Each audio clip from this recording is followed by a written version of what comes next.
Meu nome é Pedro, estudante da faculdade. Hoje estamos na sexta aula com o tema estrutura de dados. No caso, vamos abordar isso aqui e explicar, dar exemplos para vocês entenderem melhor.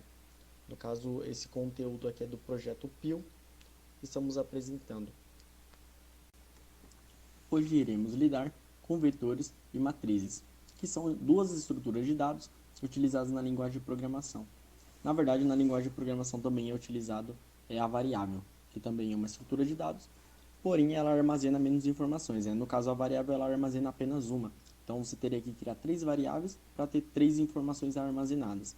Já o vetor e a matriz já é um pouquinho diferente. Você define o tamanho dela, quantas posições ela vai ter. Eu vou dar alguns exemplos aí um pouquinho melhor daqui a pouco. Vou dar o exemplo e o conceito.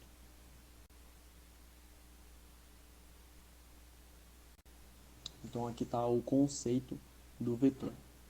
É uma estrutura de dados capaz de armazenar um conjunto de elementos sempre do mesmo tipo. Então, ele quer dizer que no caso, se você for criar um vetor numérico, então ele vai armazenar número inteiro, vai depender do jeito que você vai definir ele lá no início. Mas ele pode ser definido para armazenar sempre do mesmo tipo. Por isso que ele é conhecido como uma estrutura de dados homogênea. Então, se você for criar ela para armazenar nomes, vai ser do tipo caractere. Se for números, vai ser do tipo inteiros, entre outros. As linguagens de programação organizam o vetor de forma que seja possível identificar o elemento por meio de um índice, que representa a posição do elemento dentro do vetor, posição esta em que o dado será armazenado. Então ele quer dizer que o vetor é como se fosse uma tabela, vamos dizer assim, uma tabela de apenas uma linha. Então, se você quer armazenar 5 posições, ela costuma começar do zero, como vamos ver a seguir.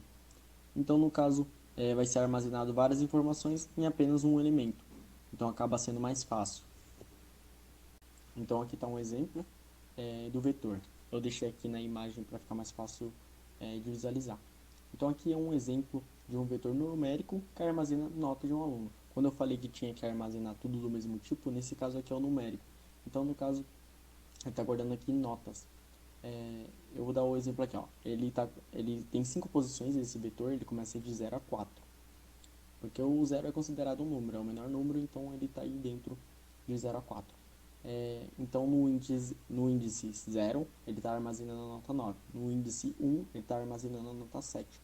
No índice 2, ele está armazenando a nota 4. No índice 3, ele está armazenando a nota 7. E no índice 4, ele está armazenando a nota 2. Então, nesse caso, o tamanho aí do vetor, quem define é o próprio usuário, né? A pessoa que está fazendo aqui o código vai definir esse tamanho, dependendo da necessidade. E no caso, ele fica mais ou menos dessa forma aí.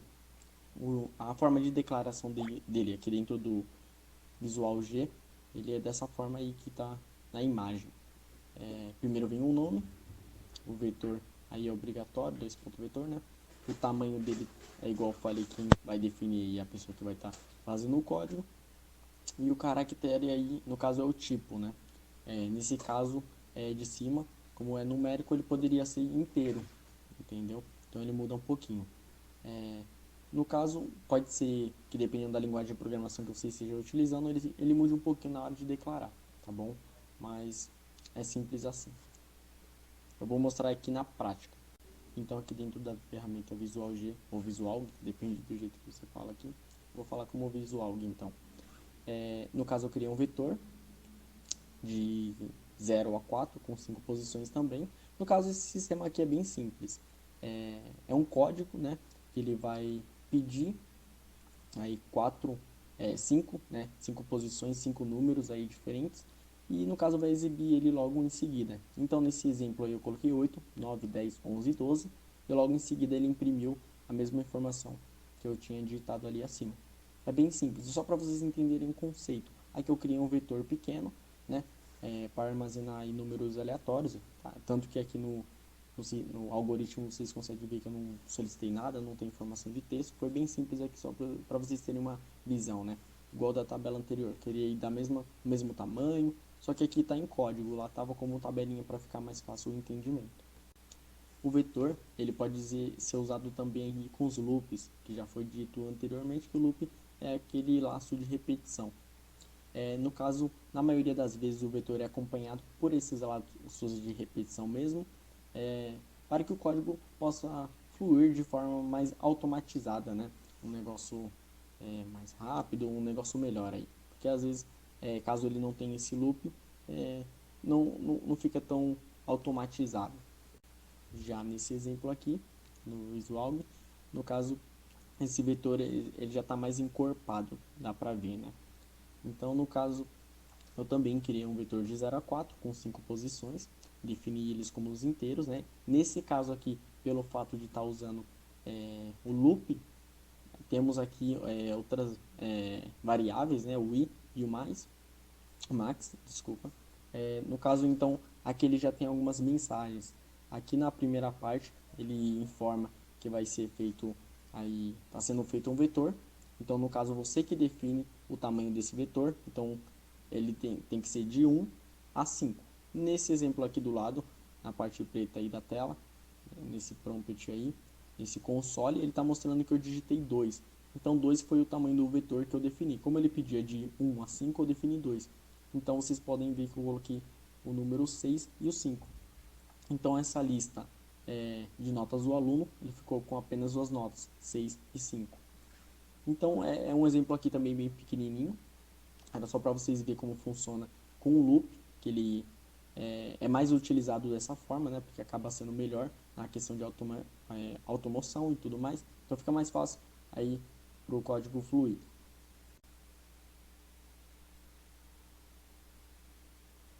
Então, aqui a definição aqui de matriz, ela é um conjunto de dados dividido por linhas e colunas. Já no vetor era apenas linhas, né? Naquela primeira tabelinha que eu tinha mostrado o exemplo, eu fiz ali numa tabela para vocês ficarem para entender melhor. Mas nesse caso, a matriz já é um pouco diferente. Ela usa linha e colunas. Então, ela é uma matriz bidimensional, que ela utiliza dois índices. Então, as matrizes atuam como vetores.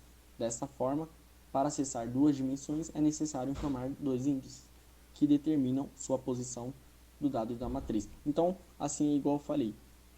Vamos imaginar uma prateleira. No caso, a prateleira tem colunas e as linhas, né, para ficar mais fácil o entendimento. E no caso, o vetor ele acaba auxiliando melhor por conta que ele pode guardar mais informações. Nesse caso, a matriz ela guarda bem mais informações que o vetor, né? É como se fosse dois vetores juntos, unidos, que vira a matriz. É basicamente isso. E no caso da matriz, não necessariamente precisa ter apenas duas colunas. Você pode definir o tamanho dessa coluna, como também pode ser definido a quantidade de linhas. Olha, então nesse exemplo aqui, para ficar mais fácil, eu criei um exemplo aqui. Aqui tem duas tabelas. Vamos primeiro falar da primeira tabela. Eu criei mais ou menos uma matriz que armazena um itinerário aí de voo, vamos dizer assim. No caso, como estamos trabalhando aí com uma matriz com números, né, numeral, eu não estou trabalhando com caractere, eu coloquei aí do lado da companhia aérea e do nome da companhia aérea, eu coloquei um número também para ficar mais fácil aí o entendimento, tá bom? Então aí eu coloquei Latam, Azul, Gol, Sky, Air Canada e United. Essas são algumas companhias que eu coloquei aqui. Aí no caso, na próxima coluna aqui, na coluna 1, no caso, vai ter os horários, que eu defini também. Na coluna 2 vai ter o preço, né? Vamos colocar aí que é o preço das passagens. Então a Latam está sendo representada aí como número 59, a Azul como 701, a Gol com 300 e assim por diante. A declaração também no Visual não é muito diferente aí do vetor, muda um pouquinho, talvez o nome, né? E como tem dois índices, você precisa definir o tamanho desse índice, então aí está o nome, tem que escrever dois pontos vetor, coloca aí o tamanho, então vai colocar o 0 ao 5, então ele está informando que é uma matriz com 5 linhas e com duas colunas. Desculpa, de 0 a 5, então são 6 linhas, e de 0 a 2, então são 3 posições de colunas. Por isso que lá no exemplo está de 0 a 2, então fica 0, 1, 2. Na teoria são 3 colunas. Tá? Aqui embaixo nessa outra tabela eu deixei representado aí esses índices, né? Então, na linha 1, coluna 1, 1, 1, tá vendo? Então, na linha 5, coluna 2, 5, 2. Vocês podem verificar ali. Eu deixei assim para ficar mais fácil o entendimento aí das posições, Então são essas duas tabelas. Dependendo aí da linguagem de programação, pode ser que mude também um pouquinho na hora de definir uma matriz aí em determinada linguagem. Assim, a maioria delas são iguais, não muda muito não, mas se mudar uma coisa e outra, tá bom? Aqui no exemplo aqui do Visual, criei uma matriz com os mesmos dados lá da tabela anterior. Então, criei um vetor aí de 0 a 5 linhas e depois de 0 a 2 colunas, tá bom? Defini tudo como inteiro, então só vamos trabalhar aqui com números, não vamos trabalhar com caractere. Então, vamos lá. Coloquei algumas mensagens para ficar o código mais interativo. Então, nesse caso aí, entre com dados do voo. Então, ele vai entrar com alguns dados de voos, né? Não vai ser de apenas um, vai ser de alguns. Por isso que eu coloquei aí linha mais um. Porque como vai passando aí, como a pessoa vai digitando aí as informações, ele vai alterando aí conforme o código, né? Então, a primeira informação que ele apresenta aí na mensagem é digite o número correspondente à companhia aérea. Como estamos trabalhando apenas com números, eu defini lá atrás, lá naquela tabelinha lá, que nós estamos aí tirando como referência, alguns números para corresponder à companhia aérea. Igual a Latam, se eu não me engano, está 59. Então, vamos trabalhar com esses números, tá bom? Você pode digitar qualquer um, aí só para ficar o exemplo igual da tabela, eu vou digitar igual. Na segunda posição, assim, ó, caso 1, digite o horário do voo. Vou trabalhar também com os mesmos horários que eu coloquei naquela tabela, e ali depois digite o valor da passagem. Vou trabalhar tudo igual a outra tabela.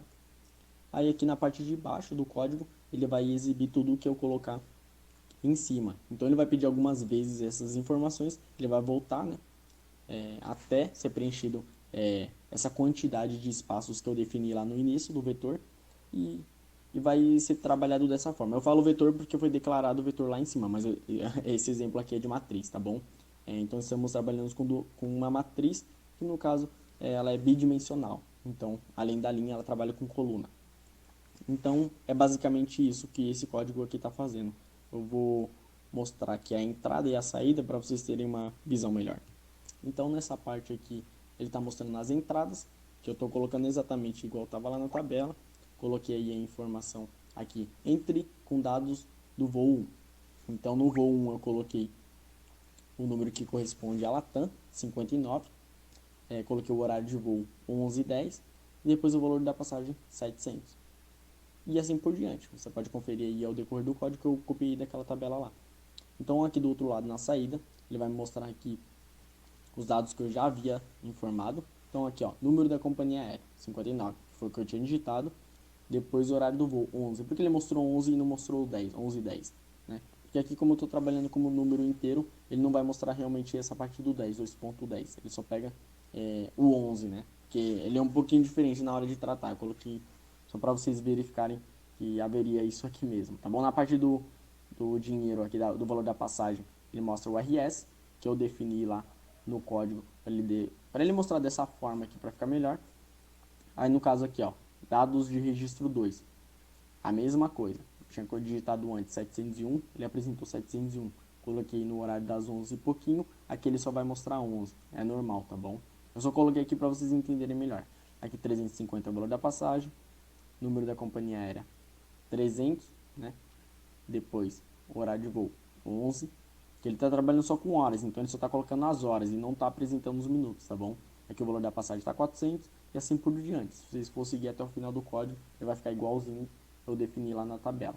É igual eu falei, esses valores aqui eu não precisaria colocar dessa forma, poderia colocar qualquer outro dado, eu poderia fazer qualquer outro exemplo, eu só coloquei aqui para ficar de fácil entendimento, tá bom?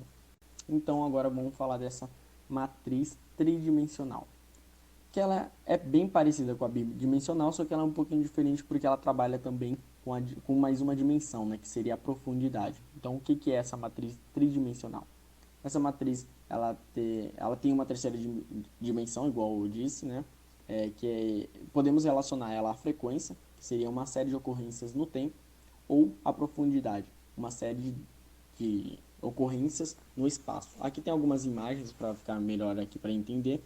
Então, antes nós, com vetor, estávamos trabalhando apenas com linhas, né, com algumas posições. Depois fomos para a matriz bidimensional, trabalhava com linha e coluna, e essa aqui também trabalha com profundidade. Então esse aqui é um pouquinho diferente, ela armazena bem mais dados, é um pouquinho diferente. É fácil, eu coloquei aqui o exemplo aqui de um cubo mágico, basicamente, que é esses quadradinhos, para ficar mais fácil de entender realmente. Porque o cubo mágico não é apenas uma tabela, ele tem a profundidade. Então ele tem alguns dados a mais, né? Que fica aí no fundo. Por isso que eu coloquei essas imagens aqui em 3D, para ficar mais fácil aí de entender, tá bom? Então, no caso, era essa aqui a aula. Eu explico aqui bem resumidamente, se vocês quiserem, tem outros conteúdos aí para vocês se aprofundarem. No caso, eu dei um bem geral aqui, expliquei aqui rapidinho, que o vídeo também não pode ser muito grande, para não ficar cansativo. E no caso, é isso, tá bom? Muito obrigado para quem dedicou uma oportunidade aí, um tempinho para assistir a matéria. Mas aí no momento é isso. Qualquer dúvida, qualquer é, qualquer incentivo vocês podem colocar aqui no comentário, né? Pode dar o like aí no vídeo. Esse vídeo aqui ainda não foi postado, mas ele vai ser postado daqui a pouco no YouTube, tá bom? Muito obrigado pela participação.